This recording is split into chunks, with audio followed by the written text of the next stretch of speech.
বিশ্বাস করেন স্যার, কোনোদিন আত্মসমর্পণ আমরা করিনি। স্যার আপনি একটা কাজ করেন, ছোট্ট করে করে একটা চিৎকার। চুপ, চোপ না, সব কটা যদি একসাথে ধরতে পারি স্যার, তাইলে আমাকে স্যার সবার টপ টপ করে প্রমোশন হয়ে যাবে স্যার। যেই কাজটা করলে তোমার প্রমোশন হবে সেই কাজটা করো। বাড়ির চতুর্দিক ঘিরে ফেলো। এত পুলিশ কিরা খবর দিল, কিসের জন্য খবর দিচ্ছেন বলে? স্যার ভিতরে স্যার, পণ্য বিচন আরো বেশি হইবে স্যার। তুমি উত্তম কুমার নাকি যে টাকা থাকলে সব মাফ হয়ে যাবে?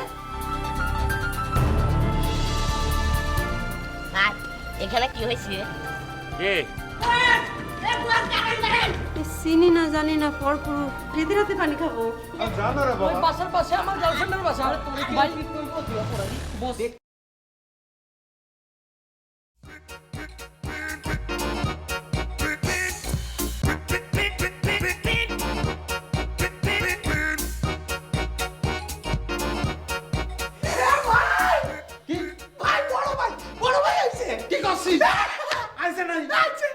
উড়িয়ে বাবা রে, ভাবিছিলাম যে একটু পানি খাবো, আর পানি খাওয়ার দরকার নেই, কলজের মধ্যে পানি চলে আইছে আমার।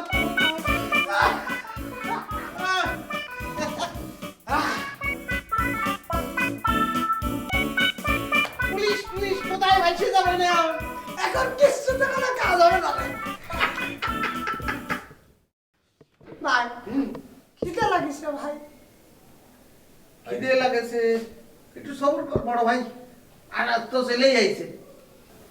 লাভলি, বাড়িতে খাবার টাবার কিছু আছে? ফ্রিজে তো খাবার আছে। ফ্রিজে খাবার আছে, বের করে খাও। ভাই খাতি কষ্ট ফ্রিজের খাবার খাবো।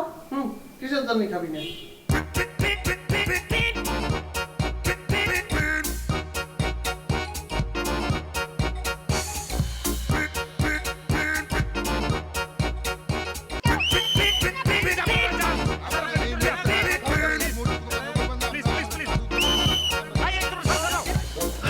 আরে ঘটনা তো খারাপ। কিসে? স্যারে কারা জানি জিম্মি করে রাখছে। আরে কি কই?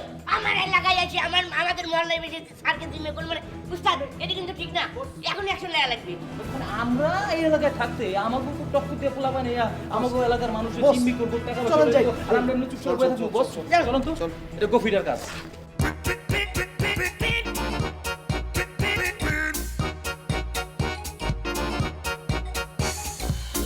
চাচান, সব খাবার তো খেয়ে ফেললো, আমরা খাবো কি? বেলা না খেলে কিছু আসে যায় না, দেখছিস না কি তৃপ্তি করে খাচ্ছে।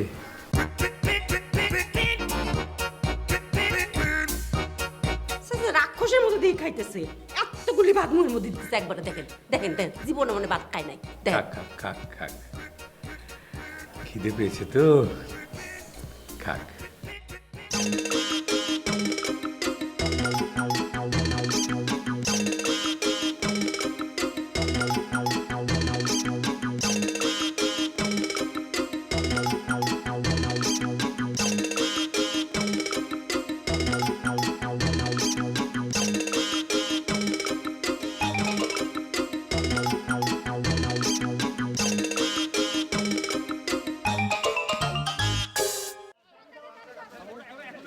এই যে ভাই, আপনার দায়িত্ব ফেলে আপনি যে এই যে ঝালমুড়ি খাচ্ছেন, ভিতরে কি হচ্ছে আপনি জানেন?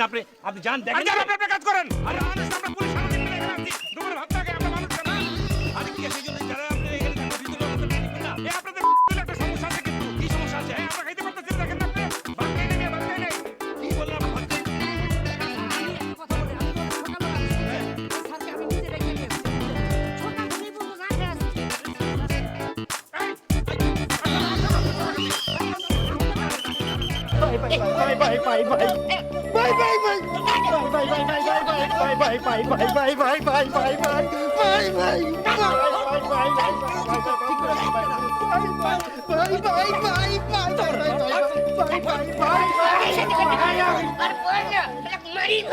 আরে ও সব জানে বস। সত্যি করে বল, কে ঘটনা ঘটাইছে? ভাই আমি কিছু জানি না ভাই, বিশ্বাস না ভাই, আমি কিছু জানি না। বিশ্বাস করেন ভাই, আমি কিছু জানি না ভাই। জানি না ভাই। এখন সত্যি করে কর, সত্যি করে কর। ভাই আমি কিছু ওরে এলাকায় প্রায় আমি গুড় গুড় করতে। ভাই আবার ভাই কত বড় সাহস! বস নিজের মহল্লায় ঢোকে, এত বড় সাহস! এ ফল্লা! মারি মারমারি এ ধরছে ধর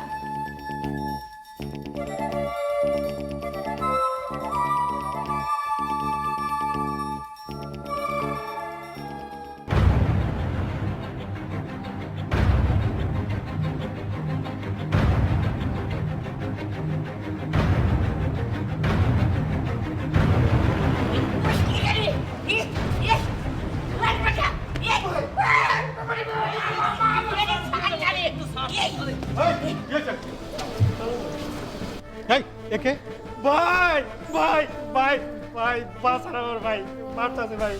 ভাই আমাকে এন্ট্রি গ্রুপ ওরাই তো জয়নুল স্যারের জিম্মি করছে। থাম, জানে না বোঝে না আন্দাজে কথা বলে। একে ধরে আনছিস কেন? ও ঘুরঘুর করতে দেখছি।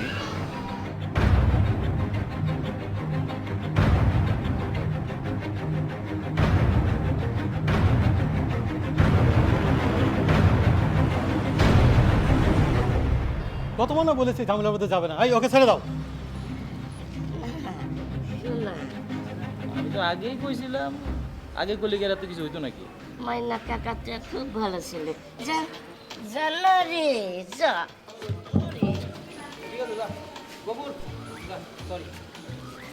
ভাই আপনার সাথে কি যাবো স্যারের বাসার সামনে? হ্যাঁ যেতে পারবা, কিন্তু এই কচি ভাইকে কি কল দিছিলা? আমি জানতেছি।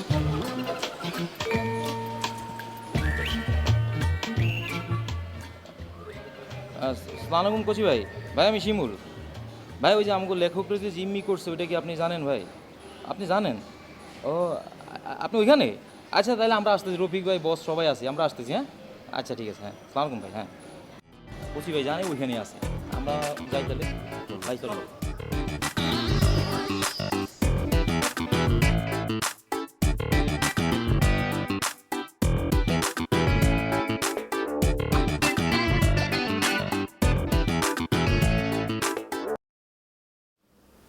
চাচা কয়টা বাজে কোন তো? 4:30 5টা হবে হয়তো। 5টা? চাচা আমার কিন্তু সিরিয়ালের সময় হয়ে গেছে। ভাইজান টিভিটা একটু খুলেন না। তোর কি মাথা খারাপ নাকি? এই অবস্থায় তোর সিরিয়ালের কথা মনে পড়ে? চাচা কালকের পর্ব দেখি নাই? ওই যে কলমিলতে নাটকে মাধবীর স্বামী তো চলে গেছে, স্বামী কখনো আসলো কি হইলো আমি কিছুই জানবো না। চাচা এই পর্ব মিস হইলে কিন্তু অনেক সর্বনাশ হইব। ভাইজান ওই যে জানতো একটু সামনে যান, ওই যে দেন ওই গোল বোতামটা আছে না মাঝখানে, ওই দেখেন দেখেন ওইটা আমাদেরকে টিপ দেন না। টিভি কোনে রে? বুঝলো ও ছাড়ি দে। টিপ দেন দেন দেন।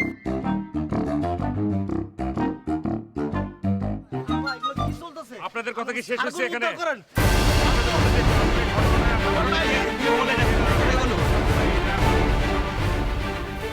ভাই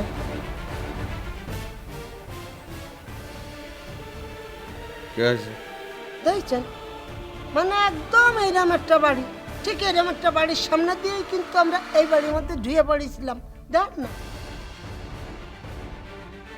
আরে ভাই মাথাটা সরা।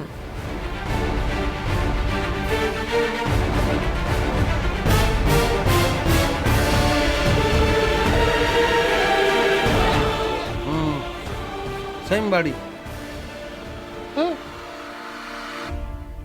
এই বাড়ির মধ্যে এ ভাই এইটাই তো মনে হচ্ছে। কি মনে হচ্ছে? এই যে কত লোকজন টেলিভিশনের মধ্যে এ বাড়ি যাবে কিসের জন্য? আমি কোথায় থাকি? সরকার দিয়ে কান শোনা পড়ার জন্য তার সঙ্গে তো আপনার বন্ধ করে যোগাযোগ দিবি। হয়। সত্যি করছি এরকমই তো যে তাদের সঙ্গে এই সাজি কজন এই জন্য আপনার সঙ্গে আমরা সেম বাড়ি, ঢাকা শহরে কি সেম বাড়ি থাকতে পারি না? চাচা চেনা চেনা লাগে না বাড়িটা? তাই তো আমাদের বাড়ি তো দেখাচ্ছে। হ্যাঁ আমগো শুটিং শুটিং হইছে নি? হ্যাঁ দেখ না। দেখেছেন দেখেছেন আপনারা কলাম না ঠিক এই বাড়ি। ও ভাই কিন্তু এত লোকজন কিসের জন্য?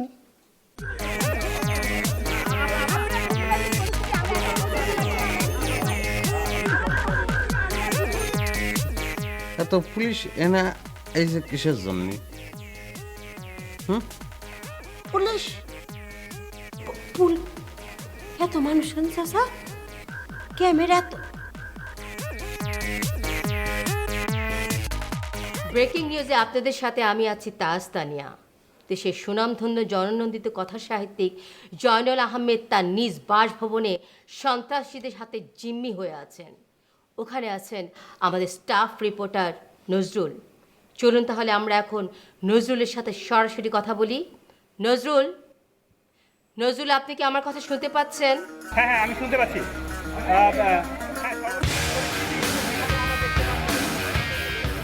আমাদের কথাই তো দেখাচ্ছি। আরে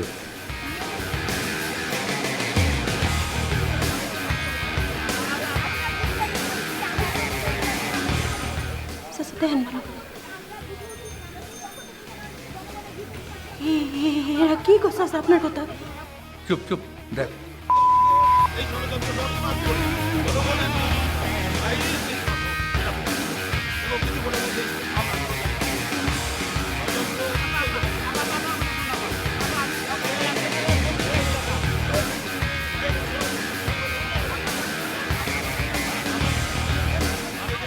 দেশের জননন্দিত কথা সাহিত্যিক জয়নুল আহমেদকে এই বাড়িতে 15-20 জন সন্ত্রাসী জিম্মি করে রেখেছে। আমরা এখনো জানি না ভিতরে কি অবস্থা, ভিতরে তিনি কি সুস্থ আছেন। শারীরিকভাবে আমরা দুটো মানুষ ঘরের মধ্যে শুধু শুধু খালি খালি মিথ্যে কথা জানে না, শোনেন।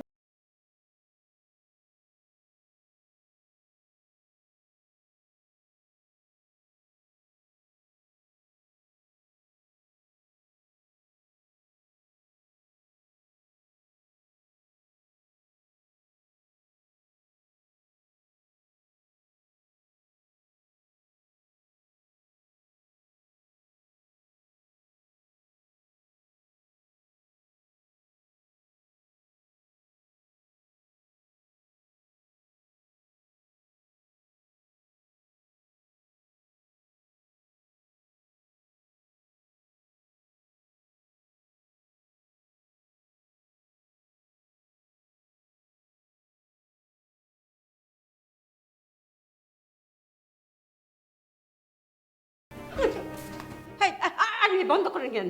আরে একটু চাচা, এখানে বন্ধ করলে কি হবে? টিভি বন্ধ করলে টিভি বন্ধ হয়ে যাবে, আর কি হবে? আর কিছু করতে পারবেন না। এই নিউজ সারা বাংলাদেশের মানুষ, সারা পৃথিবীর মানুষ দেখছে।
যন্ত্রণা যাচ্ছে না কিসের জন্য? খুব টেনশন হচ্ছে।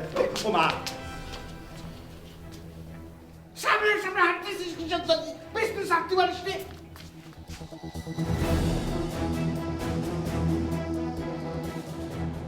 কি করব? কি কি কর? এই ওনাকে কাছে কিসের জন্য শুনতিস? হ্যাঁ, এতক্ষণ যে আমারে বুদ্ধি দিলেন, এখন নিজে বুদ্ধি বের করতে পারতেছেন না। কোনো স্যার, স্যার এই বাড়ির পিছন দিয়ে কোনো দরজা নেই স্যার, মানে বাইরে পলায় যাওয়া যায়। না, বাড়ির পিছনে কোনো দরজা নেই। একটা দরজা রাখেননি কিসের জন্য? এত বড় বাড়ি বানাইছেন, ছোট্ট করে যদি একটা দরজা রাখতেন তার মধ্যে দিয়ে ঢুকে আমরা বেড়েও যেতে পারতাম না। ও স্যার, মানে বাড়িতে কোনো এরকম সুড়ঙ্গ গর্ত নেই যার মধ্যে দিয়ে এরকম বের হয়েছেন? চুপ! আরে বাবা, চুপ! ভয় পাইছিস কিসের জন্য? ভয় কিছু আছে? বাধা না।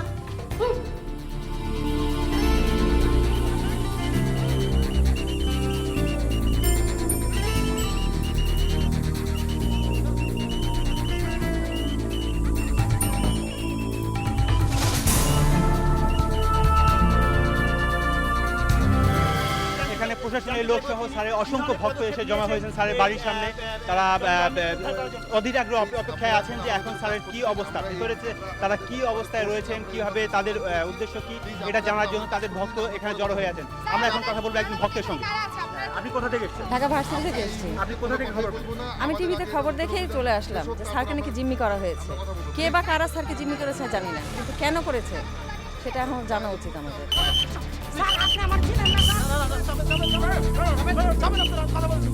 আমরা এখন কথা বলবো একজন এলাকাবাসীর সঙ্গে। আপনি স্যারকে কতদিন ধরে চেনেন? স্যারকে বহুদিন ধরে, আমার এই এলাকায় জন্ম, আমি এই এলাকায় বড় হয়েছি, আমার বস আছে, ভাই আছে, বন্ধু আছে, সবসময় স্যার দেখতাম। স্যারের সঙ্গে কি আপনার ব্যক্তিগত পরিচয় রয়েছে? হ্যাঁ, প্রতিদিন স্যার মর্নিং ওয়াকে যাইতো, আমরাও দেখতাম, স্যারে সালাম দিতাম, মানে স্যার খুব ভালো লোক স্যার।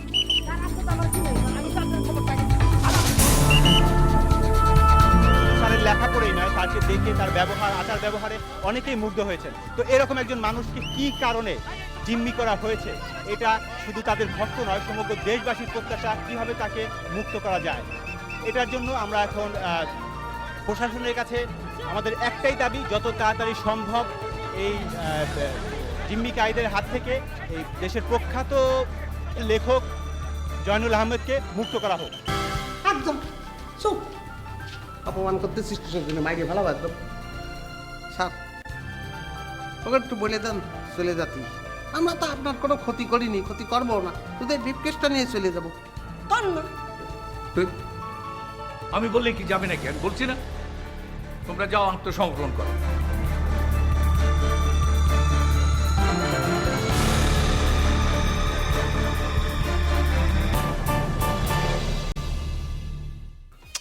আমাকে জাতেই হবে, এই ব্রিফকেস নিয়েই জাতি হবে। স্যার বলে দেন না। চিন্তা করিস না, চিন্তা করিস না। আইন শৃঙ্খলা বাহিনী কি কোনো তথ্য বা কোনো কিছু উদ্ধার করতে পেরেছেন? ভেতর থেকে এখনো সন্ত্রাসীরা কি ধরনের দাবি দাবা এখনো প্রকাশ করেনি। বড় ভাইরে তো আর দেখতেছি না। বড় ভাই মানে আসবে না ভাই।